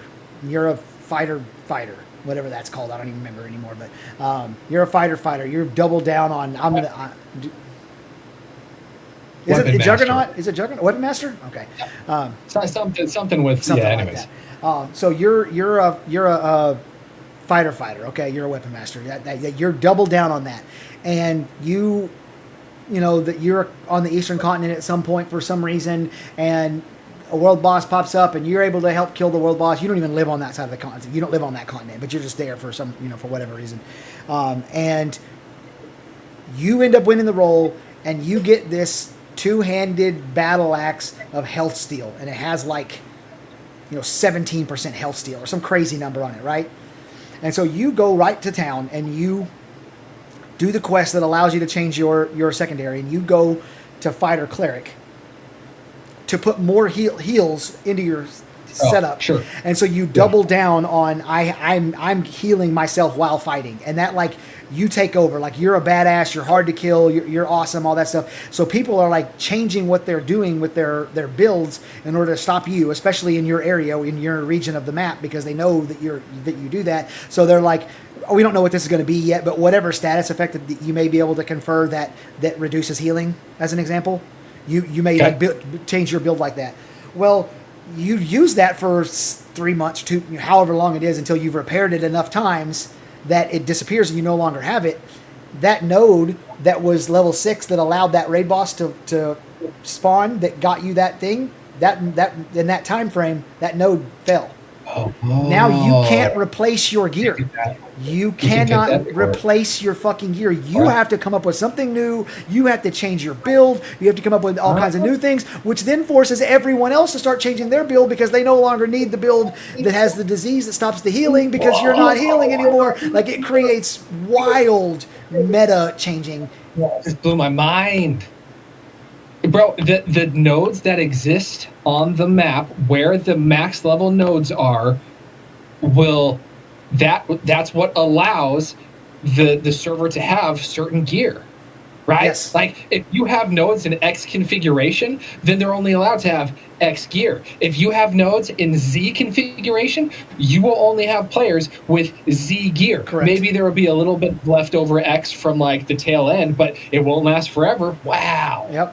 Yep. And as nodes rise and fall, and different bosses are spawning that have different bonuses to them, or drop different pieces of gear, or however it's going to work, it's going to change. It's going to shift. You're not going to be using the same gear all the time. You're not going to just have a build. You're going to need to change your build probably frequently, especially if you're competing in a lot of PvP and dying a lot, because you're going to die a lot, right? That's going to degrade your gear faster, and so you're going to need more and more gear to keep up with that. So, yeah, I'm a big fan of the durability of gear and that durability to degrade over time. And then also, if you just get a legendary item and you just sit on it for forever, because there are they want to have weapons that just a handful per server, right? A big gigantic glowing sword. If there is no repair, if there is no durability thing, that guy could just have that sword forever. And no one else has a chance Steven of getting it. And Steven did say that you would only be able to repair your gear so many times. Steven has said that. That is confirmed that your gear is not going to last forever. What I like about that is you can play the game then. You still have a hope of getting that awesome sword. It's not like, oh, friggin' Zillion has that awesome sword. I have to wait till Zillion quits, dies, or goes corrupt and dies, and then I have to hover over his corpse. Maybe he drops it. No, it's much better. Hey, over time, he won't be able to have that sword for forever. No, I like that a lot. It makes sense. Yeah. Can I tell you, with crafting, I really love their crafting system. It's awesome. Their crafting system is so good. So there was a period of time, and Magic Pipe will attest to this because he crafted me several BIS items that as everyone was finding in New World, you had to get trophies. You had to find these rare world drops that you could put as components as your trophies that would increase the level of your trophies, which would then allow you to craft max level gear, right? Getting those components was hard, and it took people doing ridiculous amounts of chest runs, right? Because that was the end game content in New World. Other than the wars, which had meaning, and the people who didn't participate in the war system had no idea about meaning. But anyways, so the chest runs were awful content, just awful. But people would do it, and they would find these trophy components from these chest runs. One time, Arcana is the artisan class that made life staffs, right? Because I was a healer, and life staff was my main weapon. So I saw, I was talking to the guy in our guild. His name was Tom Hutch. He had some trophies, and he was the best arcanist on the server, and he had some stuff, but not everything to make the trophies. So I found on the market for $25K, I found someone had something to make that trophy. So I bought it, and then some other guy had another piece, and he was selling it for way too cheap on global chat. So I bought it off of him. But then I helped Tom create these trophies. He could make BIS life staffs. He was the only one on the server who could do that for a maybe 6 to 8 week period of time, and Magic Pipe was similar to that with armor smithing. So it was cool because everyone was like, oh hey, the best arcanist is Tom. If you want some good arcane stuff, go to Tom. And he became famous for that. That was part of his reputation. Whereas then, eventually everyone caught up and everyone was the best at everything. Everyone could make everything. Right. And no one was unique. No one was special. There was nothing good about it. It was just, oh, well, hey, I'm going to level it myself so I can make everything and I don't need anyone else because this is a single player game now. Right. No, that's exactly right. It's ridiculous how... we've gotten to this with crafting. I mean, I guess when I think back about it, they're Star Wars Galaxies, which they're copying Star Wars Galaxies crafting system to a large degree, is the only other game I can think of where crafters were unique. You knew who would do the best job at a specific style of crafting, something that you wanted, and you would seek that person out. Other than that, all the games, the crafters are all exactly the same from each other. I think World of Warcraft in the most recent expansion did some stuff where you could differentiate yourself a little bit like specialize a little bit, but not to any like really crazy degree. So, bro, they are allowing you an even further level of sub-specialization because they're doing recipe XP. So the Nightblade, when you craft the Nightblade more, then the stats become better and stuff. So granted, it is just a little bit better, but it is better. Right. And so if you're looking for you're looking for a weaponsmith, well, that narrows down who we can pick from. Okay, now we're looking for a swordsmith. Well, there are a handful of swordsmiths that we know. Okay, how about someone that can craft the best Nightblade possible? But you are looking for a very specific person, and it might not be, the most popular swordsmith. But because he's crafted the Nightblade so many times, he might be able to make the best Nightblade for you, and he is your guy for that. And so it's cool because it provides multiple niches for people to niche down and become useful in a bunch of different ways, and it has broad applicability for crafters, and I think it's going to be a fantastic social system. Right. No, it is a very social system. The entire crafting and gathering system is going to be social in a way that hasn't been in MMOs for a long time, and maybe ever. And I'm really excited for that for sure. And I love the idea that, like, I would have been satisfied if I could just become the best weaponsmith on the server and make all the best weapons and everybody knew it. But with their system, there's going to be lots of really high-level weaponsmith, but this is the best one for making swords, and this is the best one for making axes, and there's going to be lots of those. And then even further, there's going to be, this is the best one for making the Nightblade, and this is the best one for making the Dark Blade or whatever, like you said, because of the recipe experience, people are going to be, there's going to be lots of specialists across the entire map, and not only that, one of the things that's always been a problem from my perspective with crafting is that it's like person who has most time to commit gets to be the best crafter or reach crafting the fastest, or whatever. But now, like, there's going to be a logistical component. You're going to have to be good with logistics in order to be a high level crafter, because I guarantee you the materials to make the best shit that you can make ain't going to come from anywhere near where you live. That shit's going to come from across the map. So you're going to have logistical skills as well as the time and the skill and everything else involved to get to high level crafting. So I'm fired up. And I talked about this in my, it was my first video where I used a little bit of clickbait in the title. I went a little bit Zillin with the title. I'm not offended that you use clickbait. I'm offended that you're stepping on my brand. The title of the video is "You Don't Want to Be a Crafter in Ashes of Creation." That. Yep. Yeah, because it was right after the crafting live stream, and the caveat was unless. Yes. Because you are going to want to have a guild that funnels stuff to you. You are going to want a built-in clientele, because it's expensive.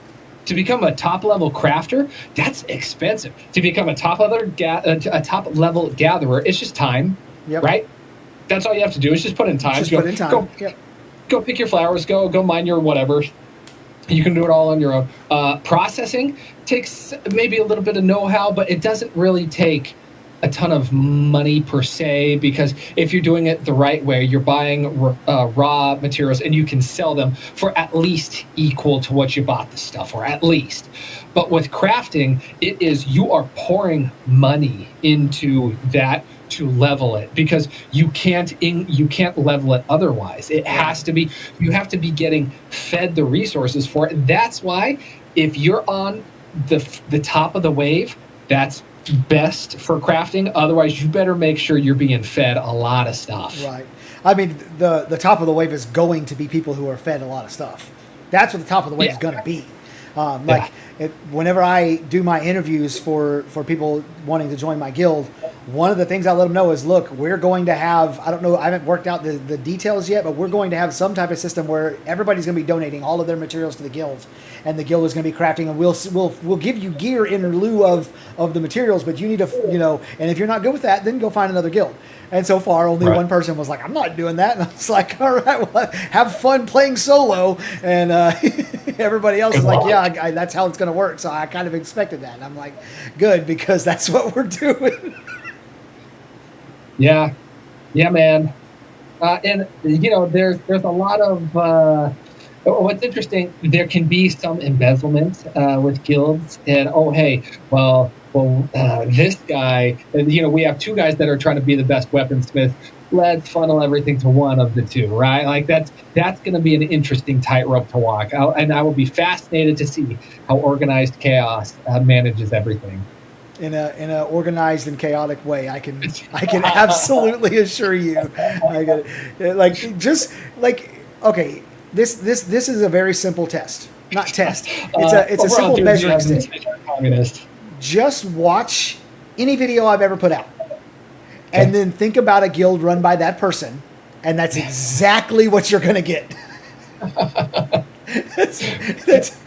I don't change. One of the things that I've always thought was very strange about me personally, that I've known a few people at least to some degree like this, but I've never met anybody that's quite like this as I am. What this guy that you're talking to, I am like this 24/7 every day. My personality does not change. It is the same all the time. It's so consistent. And people have these like moods and they go up and down, and I'm like, no, I'm just like this all the fucking time. So if you don't like this, then don't join my guild. Bro, says I can vouch. I can vouch, bro. Consistency. I'm all about that, man. So overall enthusiasm said, sounds like a communist system to me. And yeah, I mean, I tell you what, with my family, I'm a communist. Communism works great at a small scale. It's true. But it's just never been done properly. So I know it's never been truly tried. I know. Oh my God. I've been saying, but exactly what you said. It works great in your family, and I've said for years, communism works great on a small scale. It's just it doesn't scale well. And so our 60-person guild that I'm going to be running, like Mabari said, it's our resources. So that's how we're going to do it. Is that how many people are you going for in your guild? Somewhere 50 to 100. So here's what I'm speculating. We know from the last AMA they did that a level 1 guild is going to have a cap of 30. Okay, and we know that a max level guild is going to have a cap of 300. So my guess is we're going to level 10 times, 9 times because you start at 1. So you're going to get 1 point each time, and you're going to be able to spend those points on various things, including a 30-person increase in the cap. So 9 more times that ends you with 300. Oh, okay. And then if you choose not to do that, you could spend that on, we don't know what those perks are going to be, but I'm assuming things like increased gather rate and stuff like that. Passive. Yep. And for the purposes of Alpha 2, which the objective of Organized Chaos in Alpha 2 is going to be figuring out what we would like to do at launch. Got it. So we don't need 300 people for that. 60 is enough. We can play, we can be competitive, everything will be fine, and then we'll start looking at how we want to approach launch when we get a lot closer to launch. So 60. I think I want to spend the first point on membership and then not anymore. That makes a lot of sense. And with Alpha 2 being however long it is, it would be a nightmare trying to manage a gigantic guild during all of that and content creating at the same time. That doesn't sound very fun. So cool. Yeah. So that's the plan. We're just gonna rock with 60 and get overrun by Envious and Axiom, but that's okay. My thing is, there are so many mechanics that at this point still lean towards zergs. So for example, in the Node War system, there wasn't a fantastic answer for, hey, how do you stop the Node War from just being 1,000 versus 30? And they're like, well, there will be some Node Wars that are capped. And I was like, oh, that's interesting. So I bet, the small elite group of people that have smaller guilds will want to do that type of node war. They'll want to spam that. Yeah. But then the big Zerg guilds are just hey, let's just declare war. Let's do these Zerg wars that will win every single time. So yeah, that's gonna be really interesting to see how that's handled. Yeah, no, it is. There are a lot of systems they put in the game that are kind of tamped down on zerging a little bit. Not necessarily. Sure. Yep. I don't think any of them are aimed directly at zerging, but it's like a byproduct of other things that they're trying to accomplish. It's going to lessen how much zerging there's going to be in the game. But I'm sure that you'll be the first one in line to watch my video when it releases, so you'll learn all about it. Well, I mean, how am I going to steal your ideas otherwise? Yeah, right? Yeah, you can't steal my ideas if you don't watch my videos. That's for sure. Zinto says, "Can you node war a node under your zone of influence?" They were cagey about some of those answers when it came to who you could node war with and who you couldn't. So I don't, Zinto, I don't have an answer to that question. I hope to see a 60 versus 300 guild war. Well, you probably will. It'll probably be organized chaos versus one of them big old guilds, Divine Order or something. I think we're going to see a lot of that. And what's interesting about the castle sieges, for example, the 250 versus 250, and we'd like to get it to 500 versus 500. I don't want it to get to 500 versus 500. You start to lose a lot of tactics then, and it's still a lot of a Zerg, but then also you're not. A lot of people, a lot of guilds, they're not going to be able to find 500 people to sign up for their castle siege. Right. That's so many people. And then people are going to drop in the middle of it. And so you're going to have to, I really hope they stick with 250 versus 250 because that makes it at least manageable for medium-ish size guilds. And then you're going to have to do a lot of the politicking and stuff still. But if it's 500, you're kind of pushing it where every every guild has to be a gigantic guild if they want to be able to compete at all. I think that the idea is that the nodes that are attached to the castles, you would be wanting to defend your node or defend the castle because again you're going to lose everything you've worked months to acquire if your node goes down, which is a byproduct of your castle going down. So you're not going to need a massive guild. You're going to need a bunch of guilds, and you're going to pick the best fighters of him. So there are nodes that are associated with the castles. Yeah, 3 military nodes associated with the castle. So when your castle gets taken down, your nodes are going to go down as a part of it because that's part of the process. Like you have to spend a week attacking each node, and then you're going to have defenders for your castle by picking the best people from all the guilds that are patron guilds and highly associated with the 3 nodes that are associated with your castle. I would be surprised if a lot of people pick those nodes to put a lot of work into because of the fact that they're attacked all the time. Yeah, because they're going to be attacked all. That is the function. That is the mechanic. So I'd be surprised, man. I bet people are going to economic node in the middle of the continent is going to be big. I doubt there will be people who declare citizenship and one of the 3 nodes that they know is going to get attacked. Right. Well, that's interesting because that would make the entire that would really hurt the entire castle system and all of that because all the tax money comes from those nodes. Well, so it actually comes from the 1/5 of the map. Taxes are sent to those castles. Okay. So that's a big difference in New World and a lot of New World players. Galwood is saying castle nodes don't have citizens. Yeah, that makes sense. That makes sense. That actually does make sense because I don't understand how that would work. Okay, Galwood, thank you, and hello, welcome to the show at the last 5 minutes. Appreciate you stopping in. Oh, that's funny. Somebody else said something here a minute ago that I wanted to point out, and I can't remember what it was. Oh, Imagine says, do you think that the game is complex enough and interrelated enough that someone might create an insurance company within it for caravans and such? Go. Yeah, and I think there are guilds right now that are talking about doing it. there are guilds that are talking about doing it. Okay. The guilds that are talking about being hired right now as mercenaries. They're creating mercenary is not the same thing as insurance. Insurance is I'm going to send this caravan across. Yeah, and I'm going to pay you guys to defend it. If it makes it there, you give me money or something like that. Right? Yeah, I guess you could do insurance in the form of protection. It is OG insurance. Protection racket situation going on. I'd hate to have something happen to your caravan. You might pay us for protection because it would be really bad if something happened to your caravan. And that's the thing that I haven't heard these guilds talk about yet. That the consequence of, hey, if you pay us to protect your caravan and it doesn't make it there, I haven't heard these guilds yet say, oh, then we would guarantee it or something like that. Why would you pay someone without a guarantee? That's the stupidest thing. Yeah. That's going to last 10 minutes and everyone's going to hear about it. They're going to be like, that's the stupidest thing ever. Why would you pay someone without? Because it would be so easy to game. You're like, okay, Zillin's caravan is going to go to Burnsville.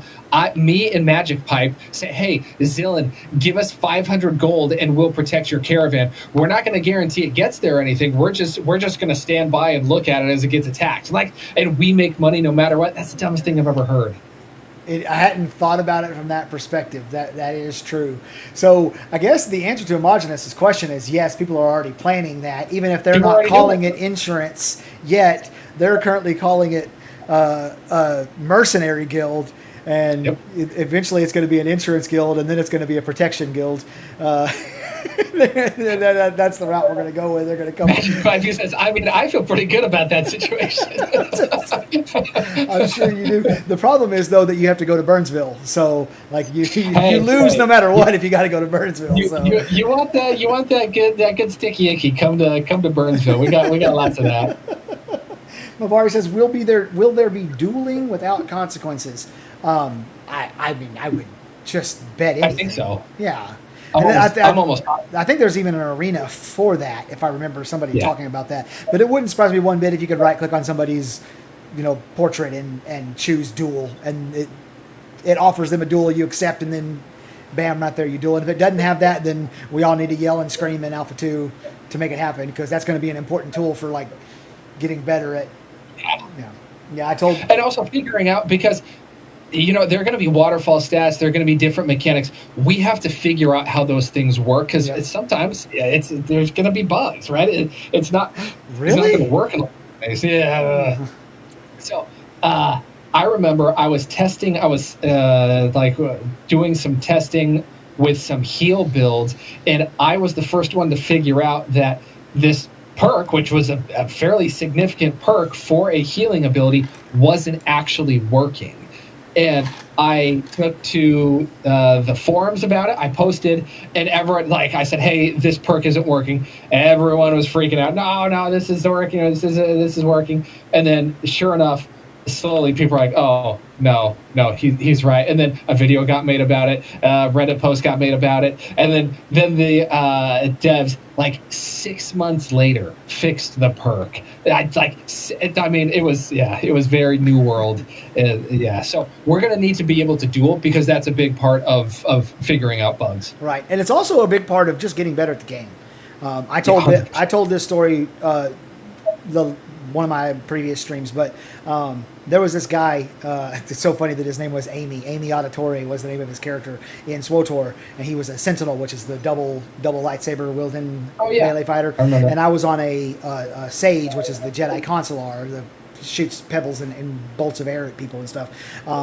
And I was not a PvPer, and I was trying to get better or whatever. And we went on to my guild ship, and I dueled him over and over and over. I must have dueled him 125 times.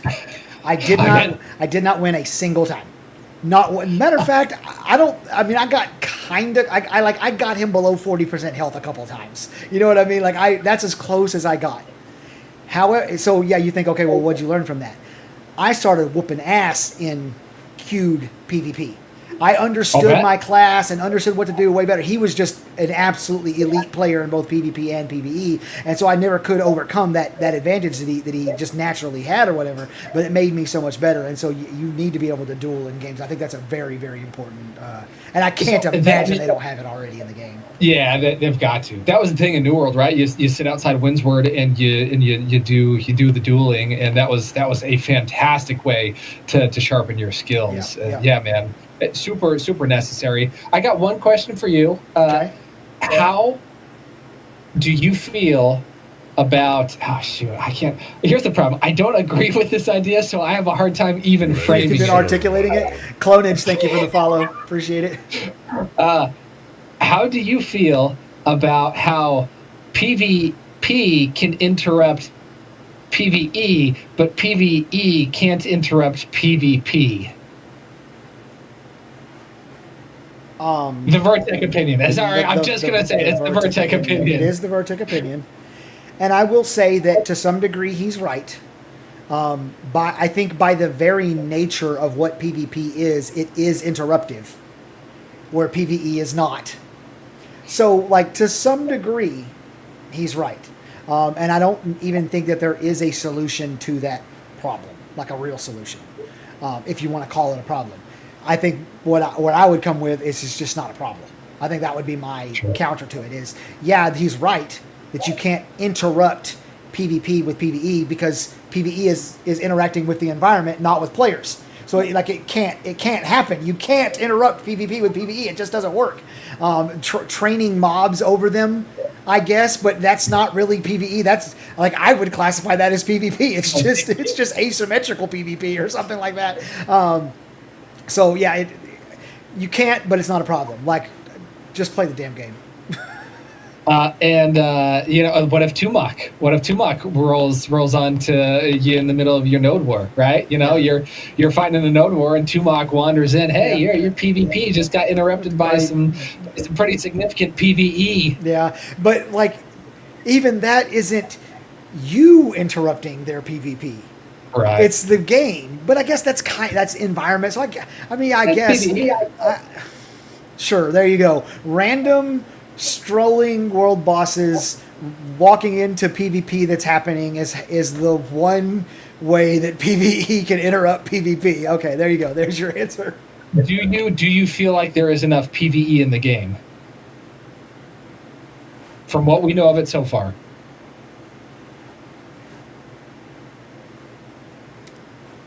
I don't think that we have any clue whatsoever about how much PvE is in the game. Yep. I will say, from the perspective of somebody who likes truly difficult, 16 people have to be absolutely perfect for 19 consecutive minutes in order to down the boss, like that level of difficulty, there's not enough of that in the game. But I also don't think there ever will be. So that's like, I've kind of given up on that dream a long time ago. But yeah, I would like to see more of that. But as far as how much PvE is in the game, we have no idea. No idea. Yeah. If the only place you can do like fun group-based PvE is in the Tower of Carfin, and that's it, okay, yeah, then there's not enough. But sure. We don't know. That's my answer. Ragnar says, "Hi, just joined. Can you start over?" Yeah, let's just start over. Hi, everybody. Let's start with the audio issues first. Yeah. You definitely want to be here for the first 10 minutes when nobody could hear Burns and I couldn't figure out why. That was the most compelling and dramatized part of the stream. Is teabagging a talent? I think so. There's an art form to it too. Like Magic Pipe will attest. We got a 50-man bag on one guy in a war. 50 man. So, it's a 50 versus 50. We just decimated his army. And then it was a love bag though. Like he wanted it and we were happy to oblige. We got the entire army, teabagging him all at the same time. And we still, it was 100 nuts as a matter of fact. And, 100 nuts. We were watching his Twitch VOD afterwards, and he was cracking up and loving it. So yeah. I think teabagging can be you can love bag people. I don't think it's always a mean negative. Thing. I have a pretty funny teabagging story. It has nothing to do with video games, or at least not really. So my wife, we have two boys. Oh, And getting even better now. Yeah. So my oldest boy is 20. And when he was like 13, 14, I would make a comment and she would kind of be like, well, he doesn't know about that. And I'm like, he's 14. He has a computer in his room that's connected to the internet. I promise you, he knows about this stuff, And so that, that's whatever. But my younger one, who's 12 now, but this happened when he was, I think, 11, maybe getting close to 11. And she's his little baby. He is her little baby. It's her youngest, Okay. and all that stuff. Yeah. And she thinks he's so innocent or whatever. And one day we were in the living room, and all of us were in there. And I don't remember what I was saying, but I was like hinting at teabagging without saying it or describing it specifically, just so that he wouldn't go. And my wife has this big look on her eyes, like, don't teach him that.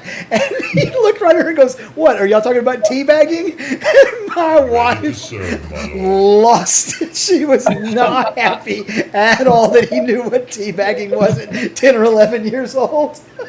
It shattered that Yes, paradigm. yes. Oh, my boy. Yeah. And then we went to KFC a few weeks later, and she was sitting next to him, and she looked over and she noticed that he had just a little bit of peach fuzz growing in, and she just sat there and she's looking at me and like there's just tears coming down her eyes. He's growing up, and there's nothing you can do to stop it. Bro, I've started playing Fortnite with my son in preparation for Ashes, because he will play Ashes with me, and he will teabag right alongside me. There we go.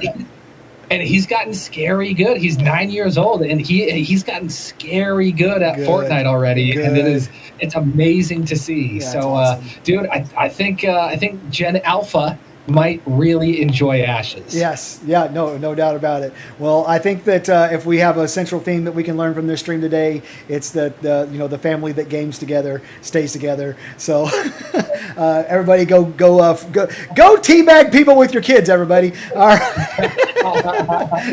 All right, well, we're going to get out of here. My name is Zillan. In case you're just tuned in, you don't know who I am and what I do, I make YouTube and Twitch content for Ashes of Creation. That is Dr. Burns. He goes by the Copium Clinic on YouTube, and he also makes Twitch and YouTube content, mostly YouTube content for Ashes of Creation. Go check him out. You can click on him on both here on Twitch or on YouTube, no matter where you're watching. I linked him so you can click. So go click and go check him out. And tomorrow night.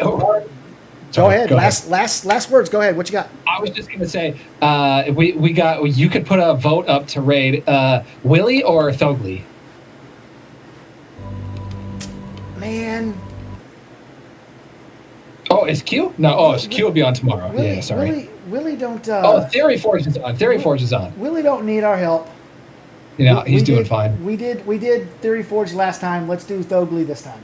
Let's do Thogli this time. I love Willie to death, and I'm hoping I can get him on with me one of these nights coming up. But cool. So yeah, we're gonna go raid. We're gonna go raid Thogli and go make his life as miserable as we possibly can. Thanks for coming, guys. Had fun in the chat with you. Yeah, I did too. Everybody, tomorrow night at 8 o'clock Central Standard Time, I will be having Q Stikino on. We're going to talk about his rap album. We're going to talk all about Ashes of Creation. It's going to be awesome and fun. So I really appreciate you guys coming in and hanging in with that. Let's see, Thogli right here. We're going to go start a raid on him. Thanks a lot, y'all. I appreciate y'all. We'll see you tomorrow night.